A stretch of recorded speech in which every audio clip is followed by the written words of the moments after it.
안녕하세요. 예수께서 받으신 세 가지 시험입니다. 오늘 본문은 누가복음 4장 1절에서 15절입니다. 1, 2절. 예수께서는 성령으로 충만해 요단강에서 돌아오셨고 성령에 이끌려 광야로 나가 그곳에서 40일 동안 마귀에게 시험을 당하셨습니다.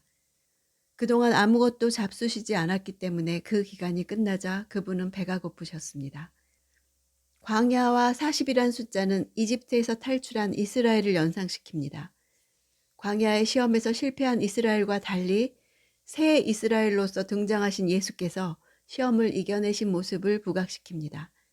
세 가지 시험이 이스라엘이 광야에서 당한 시험과 유사합니다.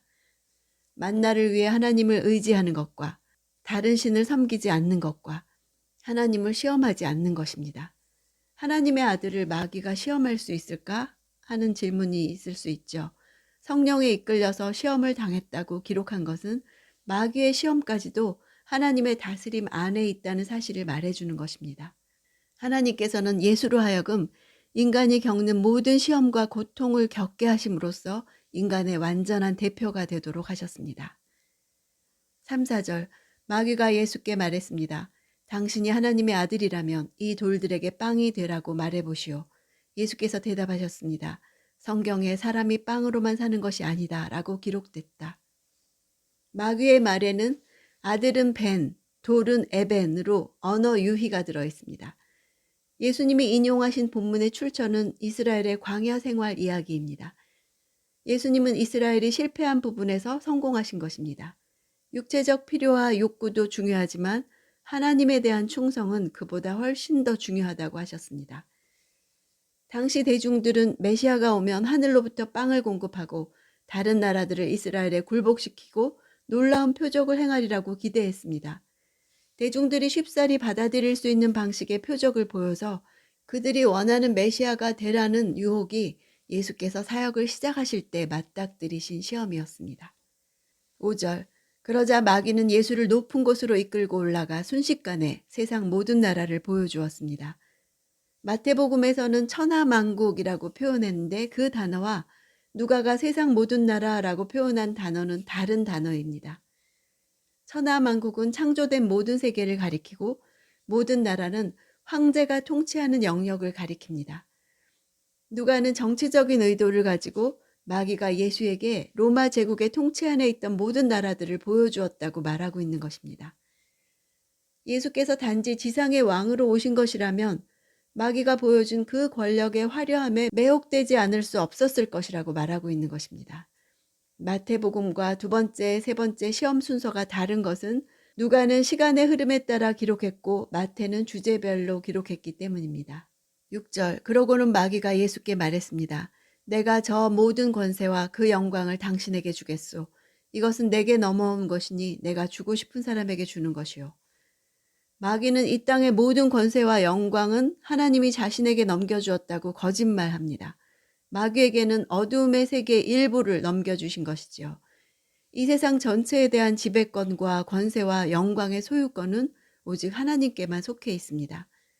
십자가를 지지 않고 세상의 모든 권세와 영광을 얻어보라는 마귀의 제안은 앞으로 주어질 십자가의 고난에 대해 예수님의 사명을 포기하라는 것입니다. 7, 8절. 그러니 당신이 내게 경배하면 모두 당신 것이 될 것이요. 예수께서 대답하셨습니다. 성경에 주 너희 하나님께 경배하고 오직 그분만을 섬기라 라고 기록됐다. 예수님의 대답은 마귀를 예배하라는 요구가 얼마나 잘못된 것인지 드러냅니다. 하나님의 존재를 무시하고 자신이 유일한 권세자인 것처럼 거짓말하는 사탄을 대적하는 길은 오직 하나님께만 예배하는 것입니다. 9절에서 11절. 마귀는 예수를 예루살렘으로 이끌고 가더니 성전 꼭대기에 세우고 말했습니다. 당신이 하나님의 아들이라면 여기서 뛰어내려 보시오. 성경에 그가 너를 위해 천사들에게 명령해 너를 지킬 것이다. 그들이 손으로 너를 붙들어 내 발이 돌에 부딪히지 않게 할 것이다 라고 기록돼 있어. 꼭대기라는 단어는 뾰족한 끝이나 돌출된 부분을 가리킵니다. 헤롯 성전의 제사장의 뜰 위 45m 높이에 있는 성전의 맨 윗부분으로 추정됩니다. 사람들로 붐비는 안뜰로 뛰어내릴 때 시편 91편 11절처럼 천사들이 붙들어준다면 유대인들이 메시아로 인정할 것이라 한 것입니다. 12절 예수께서 대답하셨습니다. 성경에 주 너희 하나님을 시험하지 말라라고 기록됐다. 사탄은 의도적으로 시편 91편 말씀에서 모든 길에서 지켜주신다는 구절을 누락시켰습니다. 하나님의 보호는 자동적인 것이 아니고 하나님을 경험하기 위해 일부러 재난당하는 모험을 감행해야 하는 것도 아닙니다. 시편의 본래 의미는 하나님께서 의로운 자를 그 모든 의로운 길에서 보호하시겠다는 약속입니다. 단지 모든 길에 대한 하나님으로부터의 보호가 주어진 것이 아니라 하나님이 제시하신 의로운 길을 걷는 것입니다. 그런데 사탄은 어떤 경우에라도 하나님의 보호를 받을 수 있는 것처럼 왜곡시킨 것입니다. 우리는 예수님과 똑같은 방법으로 유혹을 받지는 않겠지만 그리스도인이라면 누구나 자신의 삶과 소명의 가장 중요한 지점에서 시험을 받을 것입니다. 그 시험은 가장 개인적이고 내면적인 차원에서 시작할 것입니다.